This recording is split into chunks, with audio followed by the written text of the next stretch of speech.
Hello everyone, welcome back to Tech Studios. It's me Lily, and in this tutorial I'll show you how to create a Telegram account. Firstly, open the Telegram app on your iPhone.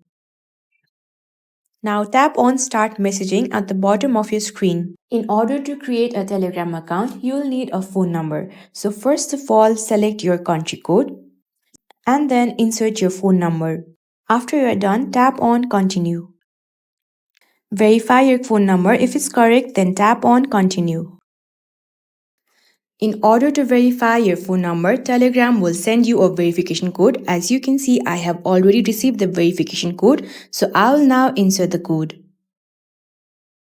Now you can see a pop-up asking to allow access to your contacts. You can simply tap on OK. You can see another pop-up asking to allow notification. That's totally your choice. I would select Don't Allow. Now you can see another pop-up asking if you would like to use Telegram with Siri. Simply tap on OK. And therefore you have successfully created a new Telegram account. Thanks for watching and make sure to subscribe to our channel for more tutorials like this.